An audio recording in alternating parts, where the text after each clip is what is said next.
Assalomu alaykum, hurmatli Taraqqiyot nuqtasi munozara klubi ishtirokchilari, aziz mehmonlar. Bugun muhokama qiladigan mavzuyimiz ijara munosabatlari. Ijara munosabatlaridagi shaffoflik, tenglik va kafolat masalasi. Palatasi vakillari ishtirok etishmoqda. O'zbekiston Realtorlar palatasi raisi Muhsinov Qodir aka davlat mulkini ijaraga berishda biz tomonlar bordik-ku, tomonlar masalan birinchisi balans saqlovchi bo'lsa, ikkinchisi ijara markazi bo'ladigan bo'lsa, uchinchisi ijaraga oluvchi. Endi bu xususiy sektorga agar nuqtai nazarda yondashadigan bo'lsak, baribir bu realtorlar tizimi bu juda ham katta faol tizimga aylanishni boshladi va ishtirokchi sifatida realtorlar juda ham hozir ko'proq nimaga ega bo'ldi, ko'proq ko'rsatkichlarni ko'rsatyapti. Shu borada qanaqangi muammolar bo'lyapti? Bizani bu yo'nalishda o'sha ijarachi bilan ijaraga oluvchi o'rtasida, ijaraga beruvchi va ijaraga oluvchi o'rtasidagi munosabatlarda qanaqa muammolar bor? Shular bo'yicha tahlillarningizni, fikrlaringizni marhamat. Ko'chmas mulk bozoridagi islohotlar va muammolarni ochiq professional muhokama qilish uchun yaratilgan maydon uchun rahmat Baxtiyor aka. Demak, shu ijara shartnomalar va olib sotish shartnomalar malakali realtor yoki advokat orqali qilinsa qonunchilikda. Endi shartnomani yuqorida aytildi, juda to'g'ri. Mana hozir bor holat tasdiqlanyapti. Yana qaysi masala? Jismoniy shaxslar uchun ijaraga daromadlar olinadigan soliq 12%. O'shani kamaytirish bizning taklifimiz. Hech bo'lmasa 3-5 yilga 70-80% ga kamaytirilsa, bu taklifimiz soliq stavkasini kamaytirganda nima qiladi? Minglab uylarni soyadan chiqaradi.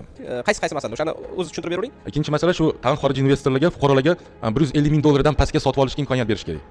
Lekin uni ham bir mexanizm qilib biz uni nazorat ostidagi model deymiz, apartatellarga o'xshagan biznes rivojlantirishga.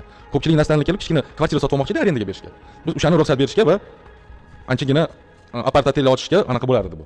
Va yaxshigina tartib yevropeyskiy anaqalarni olib kelib, qancha investitsiya qilsa bo'ladi, shuni orqali demoqchi edi Baxtiyor. Yana keyingi masala. O'zi professional bizning palatadan bitta iltimos bor edi, ko'rib chiqishga. Hamma olib sotish va ijara qilish realtorlarning orqali faqat qilinsa, plus minuslarni yetardi.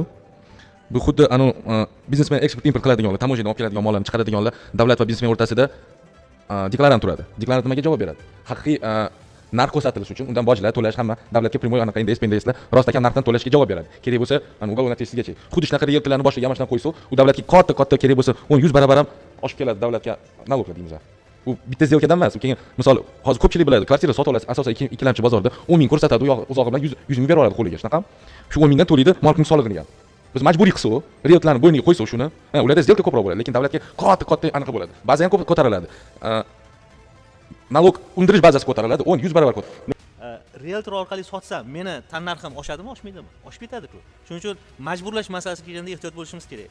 O'sha soha baribir o'zi uchun ko'proq imkoniyat, chunki bu jamoa har doim ham yig'ilavermaydi. Masalan, bunaqangi formatda yig'ilgandan foydalanib, hamma o'zini baribir takliflarini, fikrlarini, o'zi uchun qulay bo'lgan takliflarni baribir beradi. O'shaning uchun buni tabiiy qabul qilamiz va eng muhimi shunaqangi takliflarni, masalan, ba'zi takliflar bahsli bo'lgani bilan birga, lekin hozir biz avval o'zimiz bilan savolnomani tuzgan paytda ko'rmagan masalalar ham uchradi, bularni bergan takliflardan. Shuning uchun albatta palatani ishiga muvaffaqiyat tilaymiz, lekin birga hamkorlik deyishlar, deputatimiz aytdilar, Oliy Majlisga, fraksiyamizga bu takliflarni chiroyli qilib kiritamiz. Buni alohida muhokama ham qilamiz.